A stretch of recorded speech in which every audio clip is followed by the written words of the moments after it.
राजा उन सभी को बहुत चाहता था। वो बहुत ही नेक दिल और प्रजा वत्सल राजा था। राजा विक्रम सिंह के राज्य में पशु पक्षियों से लेकर मनुष्य तक सब खुश थे। परंतु राजा के मन में एक गहरा दर्द छिपा था। उनकी 6 पत्नियां थी, पर उनमें से कोई भी उसे संतान सुख नहीं दे पाई थी। इस बात से वे हमेशा दुखी रहते थे। राजा ने इसके लिए अनेकों यज्ञ और पूजा पाठ करवाए। जिस पंडित ने जैसा बोला, राजा ने वैसा ही किया, पर किसी की कोई भी युक्ति काम न आई। संतान की चाह में राजा ने एक एक करके 6 शादियां की, पर किसी भी रानी से उसे संतान सुख की प्राप्ति नहीं हुई। एक दिन राजा विक्रम सिंह शिकार के लिए जंगल गए। वहां एक मृग का पीछा करते करते वो जंगल में दूर तक निकल गए। मृग तो भाग निकला, पर अब राजा भूख और प्यास से व्याकुल हो गए। तभी राजा के कानों में पानी के बहने की ध्वनि पड़ी। ध्वनि सुनते ही राजा की जान में जान आई। सोचा, जरूर आसपास ही कोई पानी का झरना है। भूख न सही, कम से कम प्यास तो मिटेगी। राजा ने ध्वनि की दिशा में तेजी से अपना घोड़ा दौड़ा दिया। जल्द ही राजा की आंखों के सामने एक बड़ा झरना था। पर जब राजा झरने के पास गया, तभी उसके कानों में एक स्त्री की आवाज पड़ी। अंधे हो क्या? दिखाई नहीं देता? एक लड़की स्नान कर रही है। भूख प्यास से व्याकुल राजा ने उस तरफ तो ध्यान ही नहीं दिया था। लड़की की आवाज सुन राजा चौंक गया। उसने तुरंत अपना मुंह फेर लिया और बोला, क्षमा करें देवी, मैं इस जंगल में बहुत देर से भूखा प्यासा भटक रहा हूं, जिससे विचलित होने के कारण मैं आपको देख नहीं पाया। इतना कह राजा मुंह फेरे ही वहां से कुछ दूर चलकर खड़ा हो गया। कुछ ही पलों में वो लड़की स्नान से निवृत्त होकर राजा के पास आई।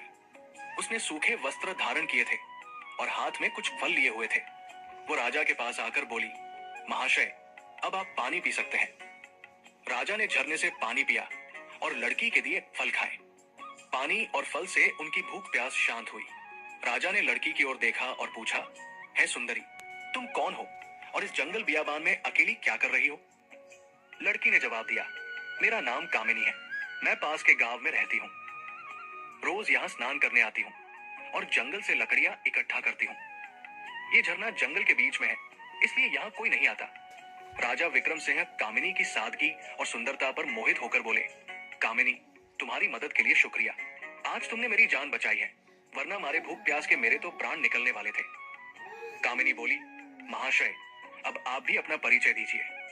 राजा ने गंभीर होकर कहा, आज नहीं सुंदरी, फिर कभी मैं जरूर तुम्हें अपना परिचय दूंगा। इतना कह राजा ने अपने घोड़े पर सवार होकर वापस अपने राज्य की ओर प्रस्थान किया। परंतु राजा के मन में अब भी रह रहकर कामिनी के विचार आ रहे थे।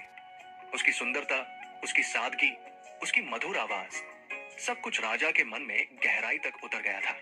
महल में लौटने के बाद भी राजा के मन में वही सब चल रहा था। राजा को समझ नहीं आ रहा था कि 6 रानियों के होते हुए भी वो उस अनजान युवती के प्रति इतना आकर्षित क्यों है। कुछ सोचकर राजा अपने भरोसेमंद मंत्री हरिनाथ के पास जाता है और उसे सारी व्यथा कह सुनाता है। राजा की सारी बात सुन मंत्री बोला, महाराज, यदि ऐसा है तो आप उस लड़की से विवाह कर लीजिए। हो सकता है उससे ही हमें अपने राज्य का वारिस मिल जाए। राजा को अपने मंत्री की बात उचित लगी। अगले दिन वो अपने मंत्री को भी साथ लेकर जंगल में उसी स्थान पर जाता है जहां उसकी मुलाकात कामिनी से हुई थी। राजा झरने के पास गया और उसे आवाज दी, पर कोई नहीं आया। जब बहुत बार आवाज देने के बाद भी कामिनी नहीं दिखाई दी, तो राजा का मंत्री उसके पास आया और बोला, राजन, हो सकता है वो आज आई ही ना हो। आपने बताया था वो पास के ही गांव में रहती है, हमें वहीं चलकर देखना चाहिए। राजा और उसका मंत्री दोनों अपने घोड़ों पर सवार हो पास के गांव में जाते हैं। कामिनी का नाम पूछते पूछते दोनों उसके घर पहुंच जाते हैं। 2 शाही व्यक्तियों को शाही घोड़ों पर देख गांव वाले भी कौतूहलवश आसपास जमा हो जाते हैं। राजा घोड़े से उतरकर झोपड़ी के बाहर जाता है और कामिनी को आवाज देता है। राजा की आवाज सुन जब कामिनी रोती सूरत ले झोपड़ी से बाहर आती है, तो उसकी आंखों में आंसू थे। जब राजा ने कारण पूछा, तो एक गांव वाले ने बताया, महाशय, इस दुनिया में सिर्फ इनकी मां ही थी। आज उनका भी स्वर्गवास हो गया।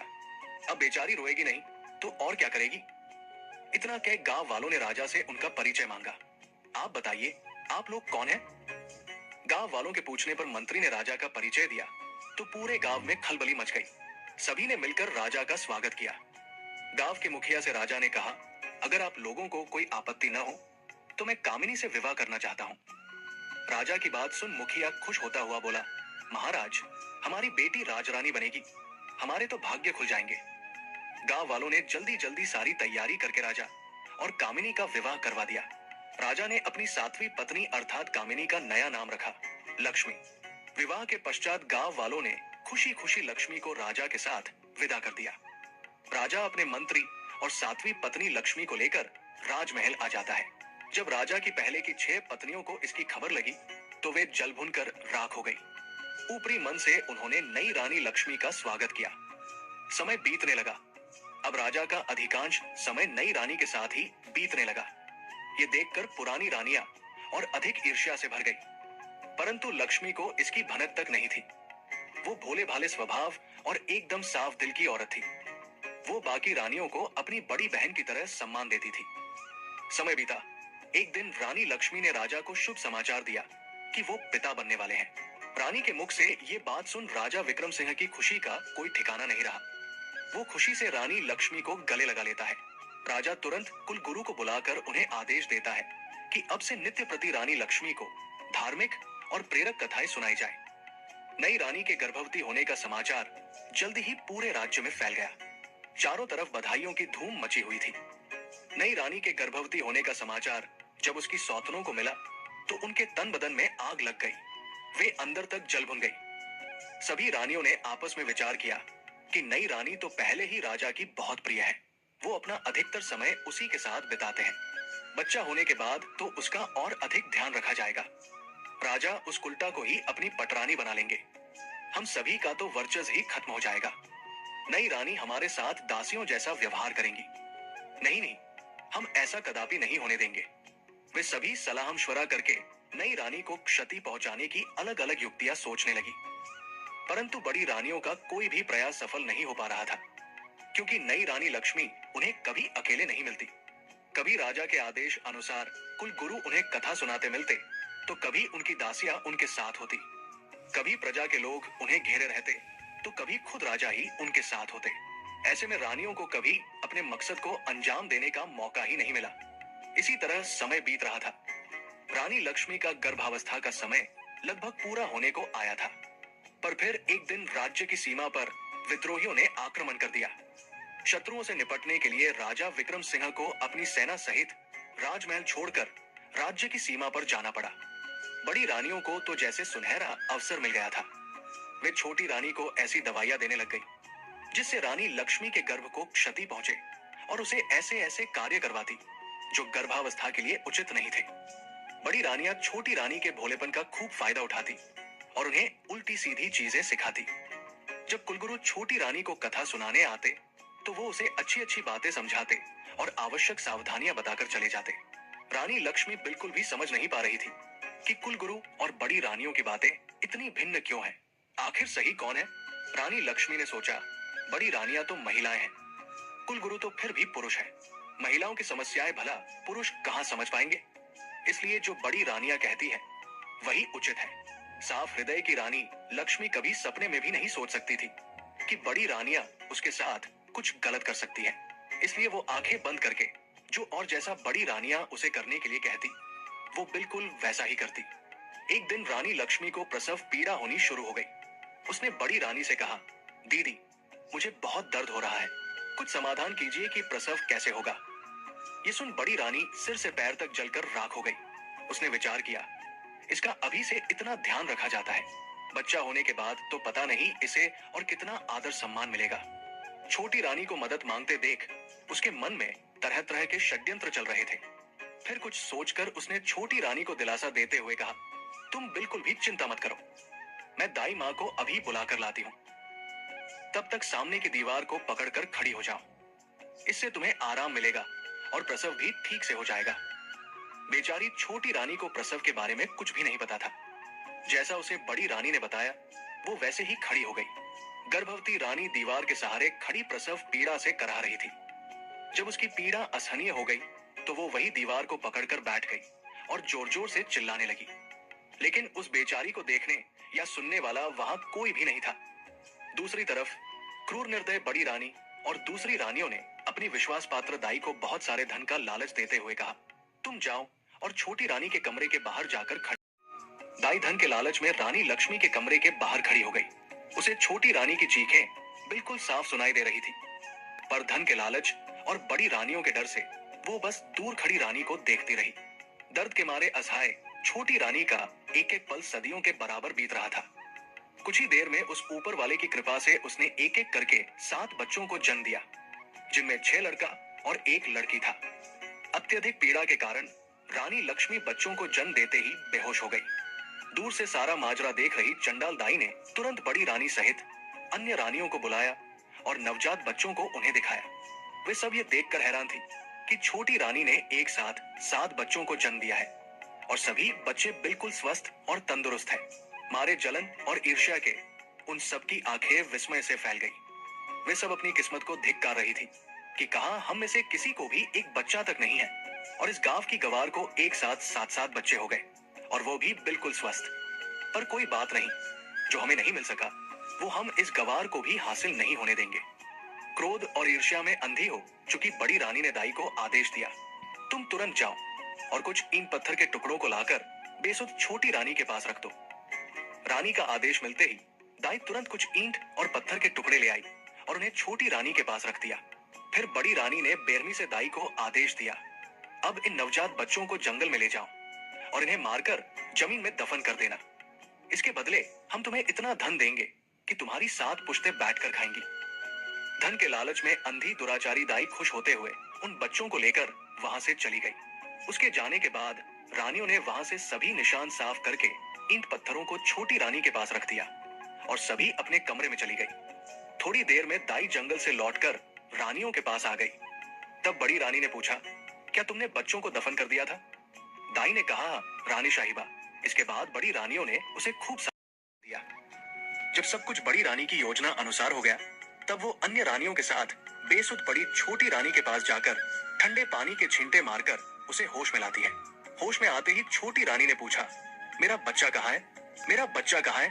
मुझे क्या संतान हुई, लड़का या लड़की? पास पड़े ईंट और पत्थरों की ओर इशारा करते हुए बड़ी रानी बोली, ये देखो, तुमने इन ईंट और पत्थरों को जन्म दिया है। ये सुनते ही छोटी रानी एकदम से आश्चर्य के साथ सन्न रह गई और बोली, ऐसा कैसे हो सकता है कि मैंने ईंट और पत्थरों को जन्म दिया है? नहीं, ये नहीं हो सकता। मैं ये मान ही नहीं सकती कि मुझे बच्चे की जगह ये ईंट और पत्थर हुए हैं। एक औरत के गर्भ से क्या कभी किसी पत्थर को जन्म लेते देखा है? बच्चा तो अवश्य हुआ होगा। इतना कह रानी लक्ष्मी रोते हुए बड़ी रानी से बोली, दीदी, कह दो कि ये झूठ है, कह दो कि ये एक मजाक है, कह दो कि आप सब ने मुझसे झूठ कहा है। मेरे बच्चे कहाँ हैं? मुझे अब जल्दी से उनसे मिलवा दो। अब मुझसे ये सब बर्दाश्त नहीं हो रहा। छोटी रानी की बात सुन बड़ी रानी गुस्से में बोली, क्या बक रही हो तुम? हम क्यों तुम्हारे साथ मजाक करेंगे? ये पत्थर ही है जिसे तुमने जन्म दिया है। इतना कहते हुए उन्होंने उन ईंट और पत्थरों को एक थैले में भरकर रख दिया। अब बड़ी रानियों को इंतजार था तो बस राजा के आने का। छोटी रानी बेचारी खून का घूंट पीकर रह गई। भला उस अकेली की उन 6 रानियों के आगे क्या चलनी थी? दुष्ट रानियों ने पूरे महल में ये बात फैला दी कि छोटी रानी ने बच्चों के बदले ईंट और पत्थरों को जन्म दिया है। कुछ समय बाद राजा विक्रम सिंह भी युद्ध जीतकर अपने राज्य में पधारे, पर जब वो अपने राज्य में लौटे तो प्रजा को देख हैरान थे। जिस प्रजा को उनके युद्ध जीतकर आने पर खुशियां मनानी चाहिए थी, नाचना गाना चाहिए था, उन सब के मुंह लटके हुए थे। ये सब देख राजा को बड़ा आश्चर्य हुआ। वो असमंजस के साथ राजभवन में आए तो बड़ी रानी सहित अन्य 6 रानियों ने उनका स्वागत किया। उनके चेहरों पर अलग ही खुशी झलक रही थी, पर छोटी रानी लक्ष्मी का चेहरा मुरझाया हुआ था। ये सब देख राजा ने अपनी छोटी रानी से पूछा, क्या हुआ रानी, आपका चेहरा मुरझाया हुआ क्यों है? छोटी रानी कुछ कहती उससे पहले ही बड़ी रानी बोल पड़ी, महाराज, चेहरा तो मुरझाना ही था, इसका भेद जो खुल गया है। राजा बोला, भेद? कैसा भेद? तुम मुझे साफ साफ बताओ कि आखिर बात क्या है? क्या रानी का प्रसव ठीक से हो गया था? तब दुष्ट रानी दुख का दिखावा करते हुए बोली, महाराज, हमें ठग लिया गया है, हम सबके साथ बहुत बड़ा धोखा किया गया है। ये भोली सूरत वाली रानी लक्ष्मी एक झूठी, मक्कार और धोखेबाज औरत है। महाराज, ये धूर्त स्त्री गर्भवती होने का दिखावा करती रही, जबकि ये कभी गर्भवती थी ही नहीं। इसने तो बस सब दिखावा किया है। गर्भ होने पर कुछ तो होता, इसे तो ईंट और पत्थर हुए हैं। इतना कहकर बड़ी रानी ने थैले में इकट्ठे किए हुए ईंट और पत्थरों को राजा को दिखाया। ये सब देखकर राजा बोला, बड़ी रानी, आप ये क्या कह रही हैं? भला एक मानव गर्भ से कभी ईंट और पत्थरों को पैदा होते हुए देखा है तुमने? राजा की बात सुन बड़ी रानी बोली, क्षमा करें महाराज, पर हम भी तो आपको वही बताने और समझाने का प्रयत्न कर रही हैं कि इसने हमारे साथ गर्भवती होने का नाटक किया है। हम भी तो कब से उम्मीद लगाए बैठे थे कि राज्य का वारिस आएगा, हमें भी कोई माँ कहने वाला आएगा। हमारे भी कान तरस गए थे महाराज माँ शब्द सुनने को, पर इस दुष्ट औरत ने हम सब के साथ छल किया है। ये सब सुनने के बाद राजा को भी बड़ी रानी की बातों का विश्वास होने लगा। उसे भी लगने लगा कि छोटी रानी ने सबके साथ धोखा किया है। राजा छोटी रानी लक्ष्मी से कहता है, तुमने ये सब क्यों किया? रानी, तुम्हारी हिम्मत कैसे हुई हमें धोखा देने की? मैं तो जैसे तैसे विधि का विधान मानकर जी रहा था कि शायद हमारे भाग्य में संतान सुख है ही नहीं, पर तुमने तो हमें हमारे जीवन की सबसे बड़ी आशा दिखाकर उस पर पानी फेर दिया। गुस्से से भरा राजा लगातार अपनी छोटी पत्नी को सुनाए जा रहा था, मैंने तो तुम्हारा मासूम सा चेहरा देखकर तुमसे शादी की थी। मुझे क्या पता था तुम हमारे साथ इतना बड़ा विश्वासघात करोगी। आज से तुम इस महल में एक रानी नहीं बल्कि नौकरानी बनकर रहोगी। अब चली जाओ मेरी नजरों के सामने से, नहीं तो पता नहीं मैं गुस्से में क्या कर बैठूंगा। बेचारी छोटी रानी अत्यंत दुखी हृदय से चुपचाप कमरे से बाहर चली जाती है। इस घटना के बाद राजमहल में छोटी रानी का जीना दूभर हो गया। बड़ी रानियां उसके साथ बहुत बुरा व्यवहार करती, नौकरानियों से भी ज्यादा उससे काम लिया जाता। छोटी रानी बेचारी जैसे तैसे अपने दिन काट रही थी। उसके पास कोई ऐसा प्रमाण भी नहीं था जिससे वो साबित कर सके कि वो सच में गर्भवती थी। अत्यंत दुखों से घिरी बेचारी छोटी रानी रात में घंटों अकेली बैठकर रोती रहती और सोचती, हे भगवान, ये मेरे साथ क्या हो गया? मुझसे ऐसा क्या पाप हो गया जिसकी मुझे इतनी बड़ी सजा मिल रही है?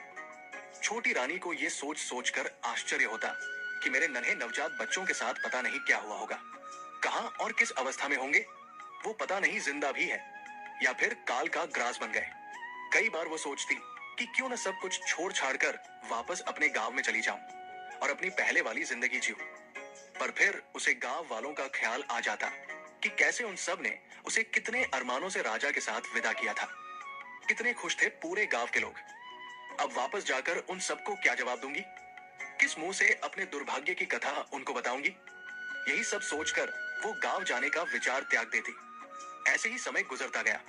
एक दिन राजा विक्रम सिंह अपने राज दरबार में बैठा था। तभी उनके राज्य में स्थित एक छोटे से गांव का प्रधान उनके पास आता है और हाथ जोड़कर राजा से कहता है, महाराज, आज मैं आपके सामने अपने गांव की एक बहुत ही विचित्र घटना के बारे में बताने के लिए हाजिर हुआ हूं। ये घटना इतनी विचित्र है महाराज कि इसके बारे में आपको अवश्य पता होना चाहिए। राजा विक्रम सिंह ग्राम प्रधान की बात सुन कहता है, कहो प्रधान जी, ऐसी क्या विचित्र घटना हुई भला? तब ग्राम प्रधान राजा को बताना आरंभ करता है, महाराज, हमारे गांव के पास ही एक जंगल लगता है जहां से गुजरते वक्त पिछले कुछ समय से हम वहां एक चंपा फूल का पौधा और उसके आसपास बांस के कई पेड़ों को देख रहे हैं। पर महाराज, विचित्र बात तो यह है कि उन पौधों को किसी गांव वाले ने नहीं उगाया बल्कि वो खुद ही वहां उगाए हैं। और उससे भी विचित्र बात है उन पौधों की उगने की बनावट। उन्हें देखकर बिल्कुल ऐसा लगता है महाराज जैसे वो बांस के पौधे खास तौर पर उस चंपा के पौधे की सुरक्षा के लिए ही लगाए गए हों। ग्राम प्रधान की बात सुन राजा बोल पड़ा, तुम ये क्या कथा सुना रहे हो? भाई, मेरी तो कुछ समझ में नहीं आ रहा, और इसमें ऐसी हैरान कर देने वाली आखिर क्या बात है? पौधे ही तो है, उग गए होंगे किसी भी तरह। ग्राम प्रधान बोला, क्षमा करें महाराज, पर आप पहले मेरी पूरी बात तो सुन लीजिए। जितनी विचित्र उन पौधों की बनावट है, उससे कहीं ज्यादा विचित्र ये बात है कि वो चंपा का पौधा अत्यंत खुशबूदार फूलों से लदा हुआ है, और जब कोई ग्रामीण अथवा राहगीर उसके फूलों को तोड़ने का प्रयत्न करता है तो वो किसी जादुई पौधे की तरह रहस्यमय ढंग से ऊंचा होता चला जाता है। इतना ऊंचा कि हाथ से फूल तोड़ना तो दूर की बात है, किसी लंबी लकड़ी से भी उस पौधे के फूलों को तोड़ पाना असंभव है महाराज। अब राजा विक्रम सिंह को ग्राम प्रधान की बातों में रुचि बढ़ने लगती है। वे पूरे ध्यान से उसकी बातें सुन रहे थे। आगे गांव का सरपंच बोला, और महाराज, सबसे विचित्र और हैरान कर देने वाली बात तो ये है कि वे पौधे आपस में किसी मानव की तरह बात करते हैं। ग्राम प्रधान की ये बात सुन कुछ देर पहले जो राजा उसकी बातों को हल्के में ले रहा था, अब वो चौंक कर बैठ जो राजा उसकी बातों को हल्के में ले रहा था, अब वो चौंक कर बैठ जाता है कि पौधे आपस में बातें करते हैं। और वो भी बिल्कुल मनुष्य की तरह बोलकर। राजा के साथ साथ पूरा राज दरबार आश्चर्यचकित हो जाता है। सभी चौंक कर एक दूसरे का मुंह देख रहे थे। राजा विक्रम सिंह हैरानी से ग्राम प्रधान से कहता है, ऐसे कैसे हो सकता है कि पौधे मनुष्यों की तरह बात करें? ठीक है प्रधान जी, अब ये भी बता दीजिए कि वो पौधे आखिर बात क्या करते हैं? प्रधान जी राजा को जवाब देते हुए कहते हैं, महाराज, जब भी कोई मनुष्य फूल तोड़ने के लिए चंपा के पौधे की तरफ हाथ बढ़ाता है, तो चंपा के पौधे से आवाज आती है कि बांस भैया, गांव के ग्रामीण फूल तोड़ने के लिए आए हैं, इनको फूल दूं या लगो आकाश? इसके बाद उन बांस के पौधों से आवाज आती है, नहीं बहना, लगो आकाश। और उसके आगे का तो मैंने आपको बताया ही है महाराज, कि चंपा की डालियां इतनी ऊंची होती चली जाती है कि उनसे फूल तोड़ना असंभव है। परंतु सुबह जमीन में अपने आप अत्यंत सुगंधित फूल बिखरे हुए मिलते हैं, पर आज तक कोई भी व्यक्ति उन फूलों को अपने हाथों से नहीं तोड़ पाया है। गांव के सरपंच की बात सुन राजा विक्रम सिंह सोच में पड़ जाता है। फिर कुछ देर विचार कर वो अपने भरोसेमंद मंत्री हरिनाथ को बुलाकर उसे निर्देश देते हुए कहता है, मंत्री जी, आप फौरन वहां जाओ और सच का पता लगाओ। मंत्री हरिनाथ ने कहा, जी महाराज।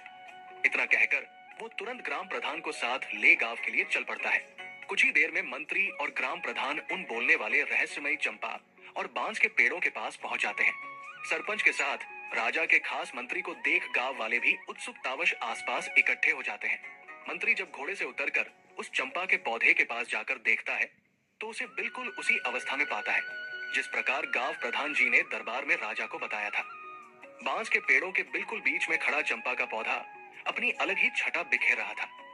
उसके फूलों से उठती भीनी भीनी खुशबू से कुछ देर के लिए तो मंत्री जी भी मदमस्त हो जाते हैं। ख्वाब टूटते ही उन्हें राजा का आदेश याद आता है, तो वे उस चंपा के पौधे के पास जाकर जैसे ही उसके फूल को तोड़ने के लिए अपना हाथ आगे बढ़ाते हैं, तभी चंपा के पौधे से मानव आवाज आती है, जिसे सुनकर मंत्री ठिठक कर रुक जाता है। चंपा का पौधा बोला, हे बांस भैया, हमारे मंत्री जी मेरे फूल तोड़ने आए हैं, इनको फूल दूं या लगो आकाश?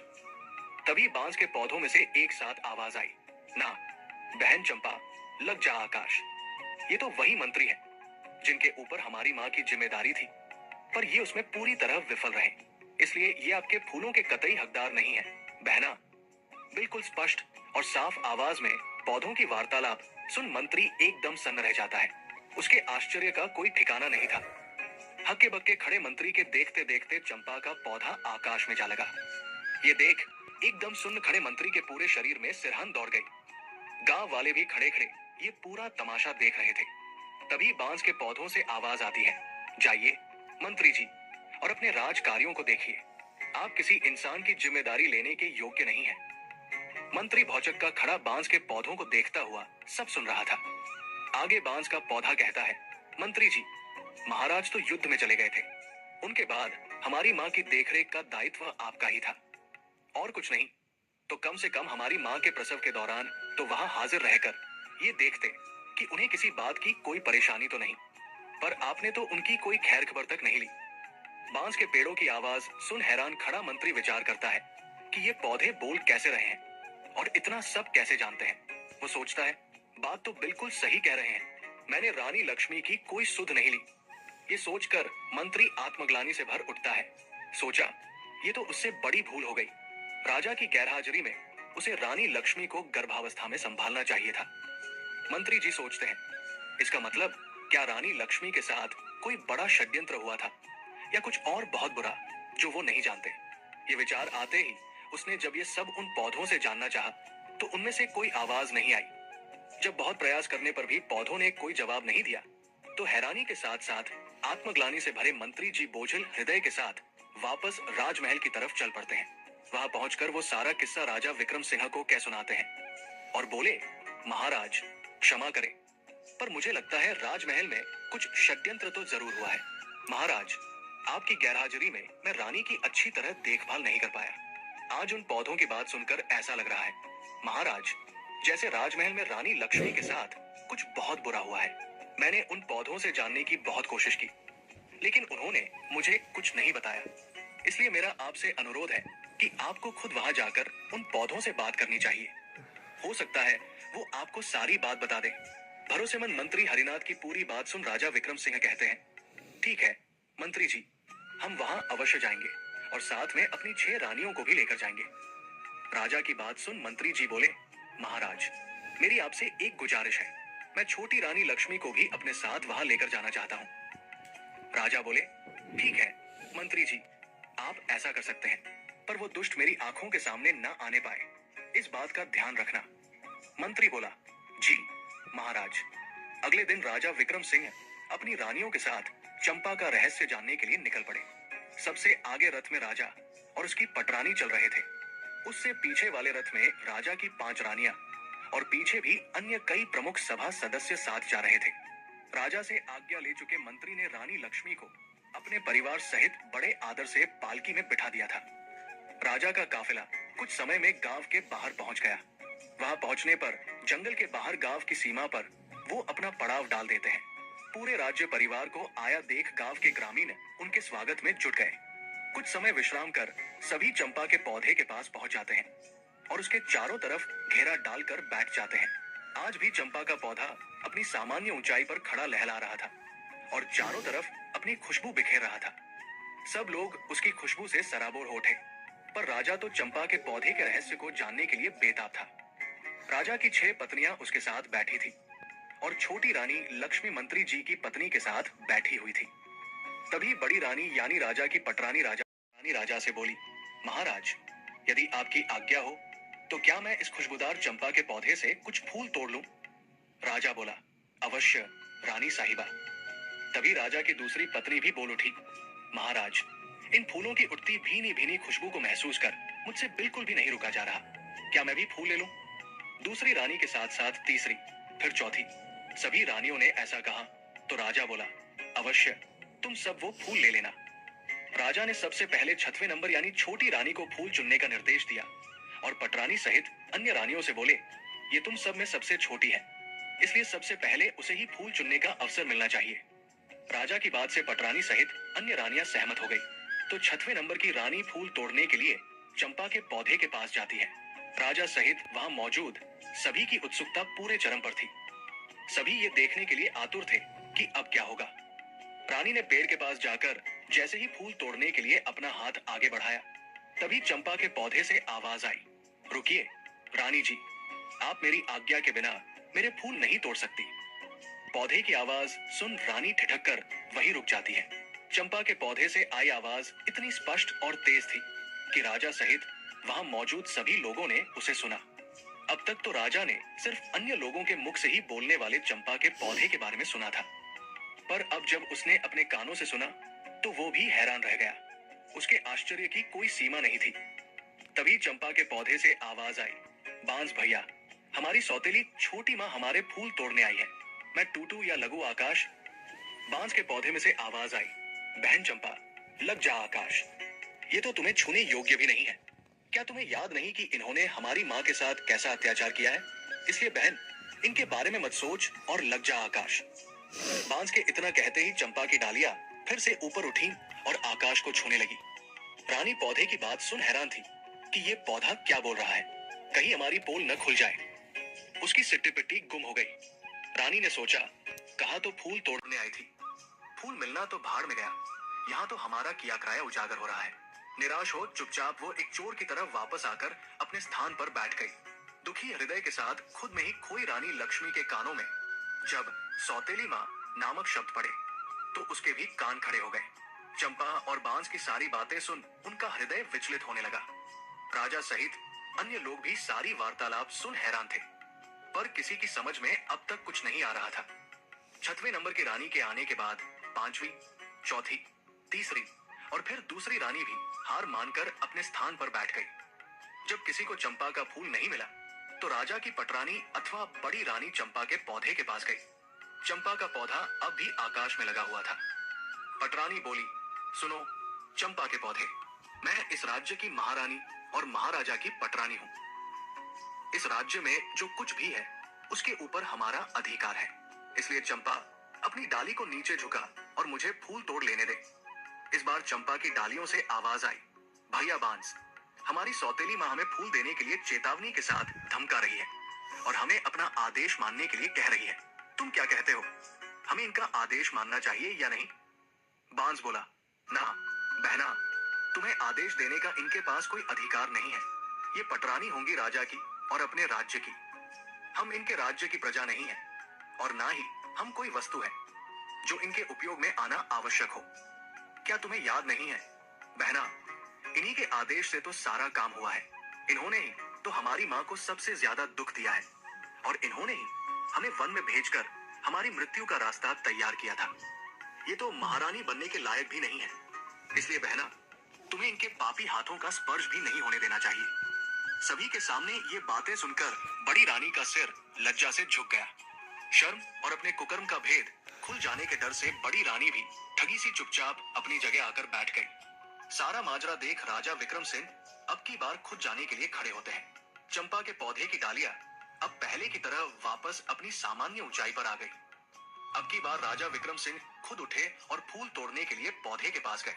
जब राजा ने फूल तोड़ने के लिए अपने हाथ आगे बढ़ाए, तभी चंपा के पौधे से आवाज आई, नाना महाराज, आप ये भूल कभी मत कीजिएगा। आपको फूल तोड़ने से रोकने के लिए मैं अपने भैया से भी अनुमति नहीं लूंगी, और यदि भैया अनुमति दे भी देंगे तो भी मैं आपके हाथों में नहीं आऊंगी। इसलिए आप अपने हाथ पीछे ही रखिए और फूल तोड़ने का विचार त्याग दीजिए। चंपा के पौधे की बात सुन राजा विक्रम सिंह हैरान रह गया। सोचा, आखिर ऐसा क्या हुआ कि उनको रोकने के लिए चंपा अपने भाइयों से भी अनुमति नहीं ले रही। राजा बोला, हे चंपा के पौधे, मैं इस देश का राजा हूं। मैंने कभी भी किसी के साथ अन्याय नहीं किया। मैं अपनी प्रजा को अपनी संतान की तरह मानता हूं। मेरे राज्य में मनुष्य ही नहीं, पशु पक्षी भी खुश और स्वतंत्र हैं। मैंने आज तक किसी को जरा सी भी तकलीफ नहीं दी। फिर मुझसे ऐसी क्या भूल हो गई कि मुझे अपने फूल लेने से रोकने के लिए आपको अपने भाइयों से भी पूछने की जरूरत नहीं पड़ी।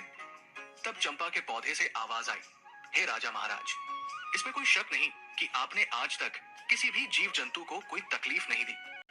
परंतु महाराज, आप में एक सबसे बड़ी कमी है कि आप कानों के कच्चे हैं। जो कोई भी आपसे जैसा भी कहता है, आप बिना सच्चाई जाने वैसा ही मान लेते हैं। खुद से कभी भी सच्चाई जानने की कोशिश नहीं करते। आपने प्रजा को तो संतान मान लिया, लेकिन क्या कभी आपने अपनी संतान की खोज खबर करने की जरा सी भी कोशिश की? क्या आपने कभी ये जानने की कोशिश की कि आपकी अपनी संतान कहाँ है? अरे छोड़िए राजा महाराज, आप तो अपनी गर्भवती पत्नी की भी सुरक्षा तक नहीं कर पाए। बिना सच्चाई का पता किए आपने एक सच्ची नारी को धोखेबाज कहकर नौकरानी बना दिया। तो जाइए महाराज, जाकर अपने राज्य को संभालिए। आप मेरे फूलों के बिल्कुल भी योग्य नहीं हो।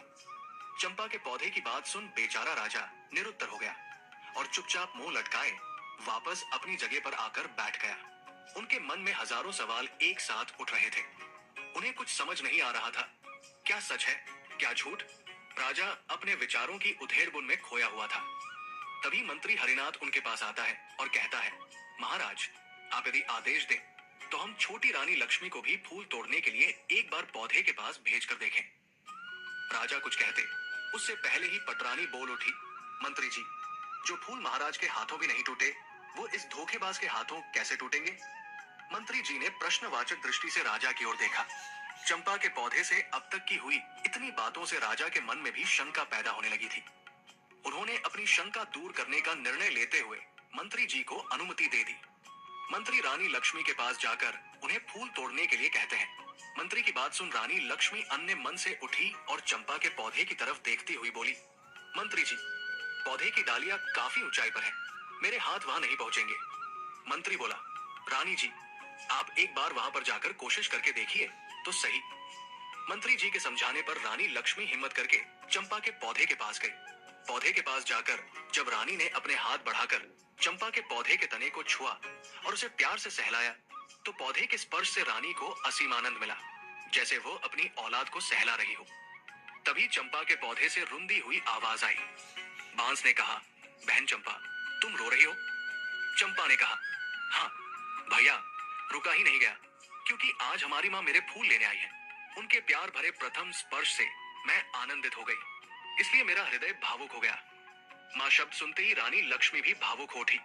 तभी चंपा के पौधे से आवाज आई, बांस भैया, आप मुझे आदेश दें कि अब मैं क्या करूं? मेरी तो इच्छा हो रही है कि मैं अपनी माँ के चरणों में अपने सारे फूल समर्पित कर दूं। इस पर सभी बांस के पौधों से एक साथ आवाज आई, हाँ बहन चंपा, तुम बिल्कुल सही हो। तुम्हारा दिल जो कह रहा है वही करो। माँ के चरणों में तो स्वर्ग है। इस आवाज के साथ ही चंपा के पौधे की सारी डालियां झुककर रानी लक्ष्मी के चरणों को छूकर उनके चारों ओर फैल गई और रानी के ऊपर पुष्प वर्षा होने लगी। ये देखकर वहां मौजूद सभी लोग बहुत हैरान थे। वो बिना पलक झपकाए इस असीम पल का आनंद ले रहे थे। राजा विक्रम सिंह का भी मुंह खुला का खुला रह गया। बड़ी रानियों ने जब ये नजारा देखा तो वो पैरों से लेकर सिर तक जल भुन गई। उनके दुख की कोई सीमा नहीं थी। इधर रानी लक्ष्मी तो जैसे सब भूलकर असीम आनंद के सागर में गोते लगा रही थी। उनके सिर से पांव तक चंपा के पुष्प भरे हुए थे। लक्ष्मी एक सांस आंसू बहाते हुए चंपा की डालियों को अपने हाथों से पकड़े सहला रही थी। ये नजारा देख गांव के सभी लोग हैरान थे। राजा विक्रम सिंह से जब ये सब देखकर रुका नहीं गया तो वे चंपा के पौधे के नजदीक आए और बोले, हे जादुई पौधे, तुम ये बताओ कि तुम कौन हो? तुम देव हो या किसी अन्य लोक के प्राणी हो? तुमने किसी को भी अपने फूलों को छूने भी नहीं दिया, परंतु अब छोटी रानी की बाहों में बंद कर उनके ऊपर पुष्प वर्षा कर रही हो। इसके पीछे क्या कारण है? क्या कारण है? हे पौधों, अब ये राज मेरी बर्दाश्त के बाहर हो रहा है। मैं हाथ जोड़कर विनती करता हूँ कि अब और न तड़पाओ और इसका भेद खोलो। तब चंपा के पौधे से आवाज आई, हे राजन, मैं और ये 6 बांस के पेड़ आपकी और छोटी रानी लक्ष्मी की ही संतान है। हम 7 भाई बहनों का जन्म एक साथ ही हुआ था। हमारे जन्म के समय हमारी माँ बहुत अधिक पीड़ा में थी। तब हमारी माँ ने आपकी पटरानी और इस राज्य की महारानी से अपनी सहायता करने के लिए निवेदन किया। तब पटरानी ने साजिश करते हुए हमारी माँ को दीवार के सहारे खड़ी हो जाने के लिए कहा, ताकि जब हमारा जन्म हो तब हम ऊंचाई से गिरकर मृत्यु को प्राप्त हो जाए। पर महाराज, ईश्वर की कृपा से हम सातों का जन्म उसी अवस्था में बिल्कुल ठीक ठाक हो गया। पर हमारी माँ दर्द के कारण हमें जन्म देते ही बेहोश हो गई। उनकी बेहोशी का फायदा उठाते हुए बड़ी रानी ने एक दाई को बुलाया और उसे पैसों का लालच देकर हमें मारकर जंगल में जमीन में दबाने के लिए कहा। मात्र कुछ सेकंड्स के नवजात बच्चों को दफन करने के लिए बेरहम दाई जंगल की ओर चल पड़ी। दाई को जंगल भेजने के बाद बड़ी रानी सहित अन्य रानियों ने अपने घिनौने षड्यंत्र के तहत कुछ ईंट और पत्थर के टुकड़ों को हमारी माँ के पास रख दिया। दूसरी तरफ जब दाई हमें जंगल में लेकर आई और दफन करने के लिए जमीन खोदने लगी, तभी आकाश मार्ग से महाराज इंद्रदेव की कुछ अप्सराएं वन भ्रमण के लिए आ रही थी। जब उनकी दृष्टि हम पर पड़ी तो उन्हें हम पर दया आ गई। उन्होंने हमें उठा लिया और अपनी शक्तियों से बहुत जोर की आंधी चला दी। धूल मिट्टी उड़ने के कारण दाई हमें खोजती रह गई। हमारे नहीं मिलने पर महल में जाकर उसने महारानी के डर से झूठ बोल दिया कि उसने हमें मारकर जमीन के अंदर दबा दिया है। दाई के वहां से जाने के बाद अप्सराओं ने मेरे 6 भाइयों को बांस में बदल दिया और मुझे चंपा के फूल का पौधा बना दिया। बस उन्हीं की कृपा से हमें सभी बातें याद हैं और हम सभी को पहचान कर उनके अनुसार अपना व्यवहार कर पा रहे हैं और मानव की आवाज में बोल पा रहे हैं। सारी बातें जान राजा सहित वहां मौजूद सभी लोग हैरान थे। में रहोगे? क्या ऐसा कोई भी रास्ता है जिससे तुम अपने मानव रूप में आ सको? तब चंपा बोली, महाराज, जब हमारी माँ हम सबकी एक एक पत्तियों को तोड़कर इंद्रदेव को याद कर उनसे प्रार्थना करेंगी, तब हम सब अपने असली रूप में आ जाएंगे। चंपा के पौधे की बात सुनते ही रानी लक्ष्मी ने तुरंत बांस और चंपा की एक एक पत्तियां ली और हाथ